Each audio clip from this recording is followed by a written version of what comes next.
আমাদের রমাদানের সকল সাধনা, সকল প্রচেষ্টা এটা সফল এবং সার্থক হবে যদি রমাদানের প্রধান আমল সিয়ামকে আমরা আদায় করি।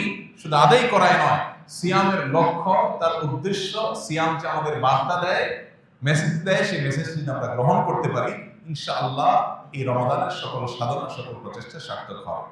নাম্বার 2, সিয়ামের এই মাসে, রমাদানের এই মাসে তারাবির সালাত এটা অন্যতম গুরুত্বপূর্ণ আমল।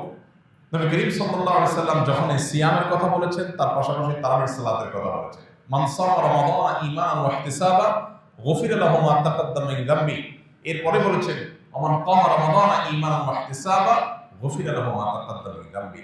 সিয়ামের পুরস্কার স্বরূপ আল্লাহ তাআলা পূর্বের গুনাহ যেমন মাফ করে দিবেন, ঠিক একইভাবে যদি কেউ তারাবির নামাজ আদায় করে তাহলে তাকে আল্লাহ তাআলা পূর্বের গুনাহ খাতা মাফ করে দেবেন ওয়াদা করেছেন। আমাদের বাংলাদেশের সমাজ বাস্তবতায় আমরা কৈশোর থেকে, ছেলেবেলা থেকে দেখে আসছি যে সমাজের বিপুল সংখ্যক মানুষ, মুসলমানরা, তারা রমজান মাসে দিনের বেলা রোজারা যেমন রাখেন, রাতের বেলায় তারাবিটাও আলহামদুলিল্লাহ আদায় করার চেষ্টা করেন। এখন দিন যত অতিবাহিত হচ্ছে, ভোগবাদের দিকে আমরা অনেক বেশি ডুবে যাচ্ছি, ভোগবাদের এই অতল গহ্বরে আমরা হারিয়ে যাচ্ছি ধীরে ধীরে।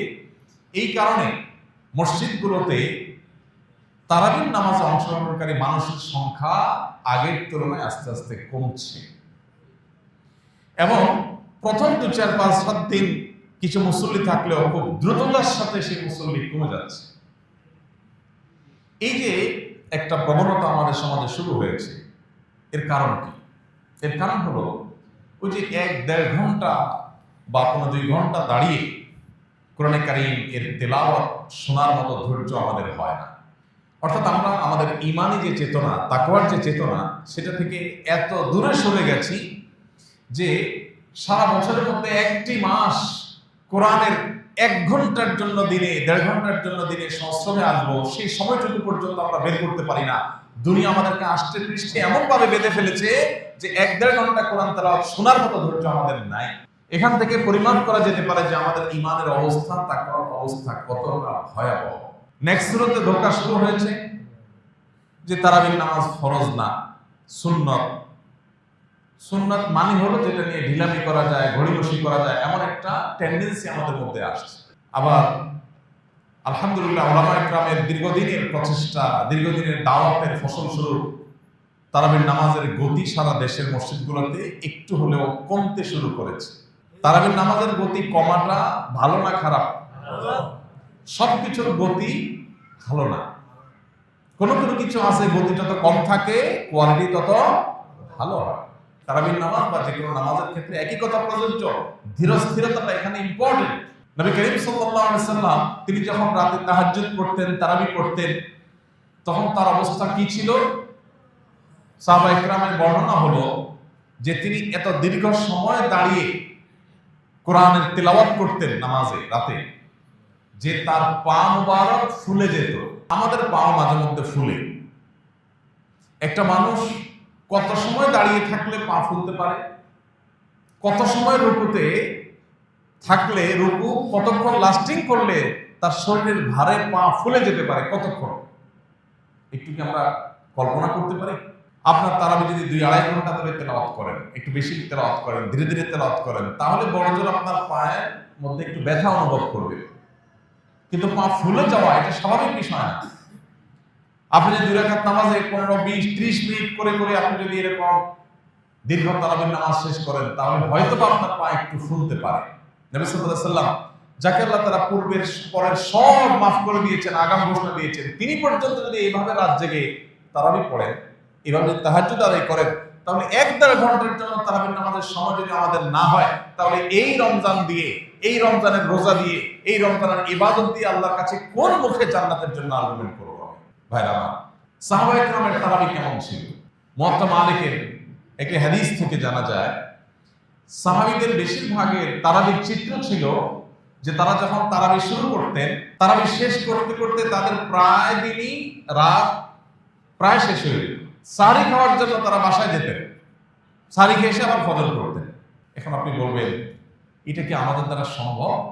সকাল 9টা টু বিকাল 5টা আমার অফিস, সকাল থেকে আমার 5-7টা মিটিং এর সেট আপ করা আছে, শিডিউল দেওয়া আছে, অনেক ব্যস্ততা আমার। ভাইরা আমার, দুনিয়াতে আমরা সবাই জানি, একেবারে যে ব্যক্তি বদ্ধ পাগল হয়তো সেও জানে যে দুনিয়াতে আমরা খুব অল্প সময়ের জন্য এসেছি, আমরা কেউ চিরকাল এখানে থাকবো না। বেশিরভাগ মানুষের জীবনের ক্রিম টাইম পার হয়ে গেছে। আমরা এখানে যারা আছি, আমাদের বেশিরভাগ মানুষের জীবনের ক্রিম টাইম অলরেডি ক্রস চলে গেছে। এখন যে লাইফটা আছে সামনে, এটা হলো জীবনের বাতিল অংশ। 30, 35, 40 যাদের এইজ হয়ে গেছে, ভোগের সময় শেষ। এখনো ডায়াবেটিস, ক্যান্সার আর হার্ট অ্যাটাক, কিডনির রোগ, যত ব্যাধি আছে এগুলোর সময়। মূল টাইমটা পার হয়ে গেছে অলরেডি, বা পার হয়ে যাচ্ছে।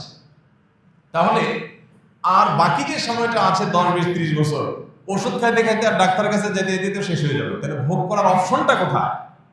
এই মিছা জীবনের জন্য যদি আমার এত ব্যস্ততা হয় যে 1.5 ঘন্টা তারাবির জন্য আমার সময় হয় না, আমি খোঁজ করার চেষ্টা করি 8 রাকাত পড়লেও তো নাকি হয়, না পড়লেও নাকি রোজা হয়ে যায়, কোন মসজিদে একটু তাড়াতাড়ি পড়া যায়, হাবের সাহেব তো আর কোনো কাজ কাম নাই, এই জন্য এত ধীরে ধীরে পড়ে।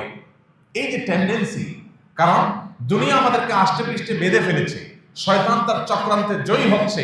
শয়তানের চেষ্টাই হলো মানুষকে দুনিয়ার চাকচিক্যে ডুবিয়ে রাখা, আখিরাত থেকে ভুলিয়ে রাখা। সাহাবীদের কাছে এর বিপরীত চিত্র ছিল। তাদের কাছে আখিরাতের বিষয়টা একটা ক্রিস্টাল ক্লিয়ার। তারা জানতেন যে দুনিয়ার জীবন একটু কম ঘুমিয়ে, একটু কম পরিশ্রম করে যদি আমি কাটাতে পারি, আর অনন্তকালের আখিরাতে যদি আমি ভালো থাকতে পারি, ওয়াই নট আমি সে অবসর গ্রহণ করব। তারা সেটাই করেছে। তাদের কাছে দুনিয়াটা ছিল টুকটাক, আর আখিরাতটা ছিল ঠিকঠাক। আর আমাদের এসে উল্টা, নামাজ, রোজা, তারাবি এগুলো হলো টুকটাক, অফিস আদালত, চাকরি বাকরি, ব্যবসা বাণিজ্য সেগুলো হলো ঠিকঠাক। আপনি যদি দুনিয়াতে 2000 বছর থাকতেন আর আখিরাতে মাত্র 20 বছর থাকা লাগতো, তাহলে আপনার এই সঠিক ছিল। কিন্তু আপনি দুনিয়াতে থাকবেন 20, 40, 60, 70, 80 বছর, তাও কোনো গ্যারান্টি নেই কখন থাকবেন, কতক্ষণ চলে যাবেন। আর আখিরাতে অনন্তকালের জন্য যাবেন, কোনো আর ব্যাকের অপশন নাই। তাহলে সেই সময়ের জন্য কি পরিমাণ পরিশ্রম করা দরকার। আমাদের রমাদান এর যে বরকত, সেটা থেকে আমরা বঞ্চিত হচ্ছি। এর দ্বিতীয় কারণ হলো যে আমরা অনেকেই তারাবিকে সেভাবে হক আদায় করছি না। একদিন পড়ছি তো 3 দিন পড়ছি না, পড়ছি তো ওই যে 8 রাকাত, 10 রাকাত, কত ফাঁক ফোকর পাওয়া যায়, কত শর্টকাট করা যায়। এক হলো যে আপনি 8 রাকাত তারাবির সপক্ষে যে সমস্ত ওলামায়ে কেরাম রয়েছেন, তাদের দলিল দ্বারা আপনি একবারে কনভিন্সড বা আপনি তাদের অনুসারী, সেটা একটা বিষয়। কিন্তু আজকাল এটা একটা রোগে পরিণত হয়েছে অনেকের, যে কিভাবে কত শর্টকাট করা যায়। নবী সাল্লাল্লাহু আলাইহি ওয়াসাল্লাম বলেছেন, যে ব্যক্তি ইমামের সাথে এশার নামাজ পড়বে এবং ইমাম চলে যাওয়া পর্যন্ত সে থাকবে, ইমাম চলে যাওয়া পর্যন্ত, নামাজ শেষ করে ইমাম সমাপ্ত করে শেষ করা পর্যন্ত বা বিদায় হওয়া পর্যন্ত যে ব্যক্তি থাকবে, ওই ব্যক্তিকে আল্লাহ তাআলা রাত জেগে ইবাদতের সওয়াব দান করবে। অর্ধরাত জেগে ইবাদত করার সওয়াব পেতে হলে আপনাকে ইমাম যাওয়া পর্যন্ত থাকতে হবে। আপনি মাঝপথে চলে গেলে এই সওয়াব আপনি পাবেন না, এটা পরিষ্কার। শেখ মোহাম্মদ সালেহ আল মুনাজ্জির হাফিজাহুল্লাহ, ইসলামিক ইউনিভার্সিটি সৌদি আরবের সবচেয়ে বিখ্যাত, বিশ্ববিখ্যাত ফতোয়া ওয়েবসাইট, সেখানে পরিষ্কারভাবে মাসালা লিখেছে, কেউ যদি 20 রাকাত নামাজ হয় কোথাও, সেখানে 8 রাকাত পড়ে চলে যায়, এই ফজিলত সে পাবে না। কারণ রাসূল শর্তই দিয়েছেন ইমাম যাওয়া পর্যন্ত থাকতে হবে। আপনি প্রয়োজনে বসে তেলাওয়াত করেন, কিন্তু আপনি যদি চলে যান, এই সওয়াব আপনি পাবেন। তো যাই হোক, এই যে তারাবি না পড়া বা কমায় ফেলা বা ফাঁক দিয়ে বের হয়ে যাওয়া, অথবা আপনার শর্টকাট করার চেষ্টা, হাবের সাহেবদেরকে তাড়া দেওয়ার চেষ্টা, এগুলো অনেকাংশেই আমাদের দুনিয়ামুখিতা বেড়ে যাওয়ার কারণে হয়েছে। এই জন্য ভাইয়েরা, রমজানকে সার্থক করতে হলে তারাবির প্রতি আমাদের আরো মনোযোগী হতে হবে। তারাবির তেলাওয়াত হাবিব সাহেবদেরকে এমন ভাবে করতে বলতে হবে যেন আপনি স্পষ্ট বুঝতে পারেন। শুধু শেষে আলামুন আর তালামুন বুঝেন, মাঝখানে তার কিছু বুঝেন না। এটা কি তারাবি না তামাশা? মুসলিমদের মধ্যে রীতিমতো এটা নিয়ে গর্ব করা করি হয় যে আমাদের আজকে 9:30 শেষ হয়েছে, ও মসজিদে 9:25 শেষ হয়েছে। কি তুকুর হাফেজ, মানে যে হাফেজ যত আগে শেষ করতে পারে সে হাফেজ নাকি তত তুকুর। যারা ড্রাইভিং জানেন তারা বলতে পারবেন, স্পিডে গাড়ি চালাতে পারার নাম ভালো ড্রাইভিং না, কন্ট্রোল করে গাড়ি চালাতে পারাটা হলো ভালো ড্রাইভিং। আমি জীবনে যখন প্রথম ড্রাইভিং শিখি, একজন নেপালি আমার এক সহকর্মী সৌদি আরবে, প্রথম স্টিয়ারিং হুইলে বসে উনি আমাকে প্রশিক্ষণ দিয়েছিলেন। তো তিনি আমাকে যখন মোটামুটি গাড়ি আমি রান করা শিখেছি, ক্লাস, ব্রেক, তারপরে অন্যান্য সব কিছু যখন চেনা হয়ে গেছে, তখন আমি গাড়িকে এখন রান করতে পারি। রান করা শুরু করলাম, তিনি পাশে বসে আছেন। তখন উনি আমাকে প্রথমে পরীক্ষা দিলেন যে আপনি গাড়িটা কত আস্তে চালাইতে পারেন। এটা হলো পরীক্ষা। নতুন ড্রাইভার, প্রথম জীবনে স্টিয়ারিং হুইল হাতে নিয়েছে, চাপ দিলে বোমো করে দৌড়ায়। আস্তে চালাতে কার মন চায়? চাপ দিলেই শুধুমাত্র দৌড়াতে থাকে, আর দৌড়াইলে শান্তি লাগে। আর সেখানে প্রশিক্ষক বলতেছে না কত আসতে পারে। এরপর এক পর্যায়ে উনি নেমে গেলেন গাড়ি থেকে, নেমে বলেন আমি খুব ধীরে ধীরে হাঁটবো, একটা বাচ্চার মতো, ঠিক আমার সাথে তাল মিলায় গাড়ি চালাতে পারেন কি? আমি দেখি কিন্তু ডিফিকাল্ট।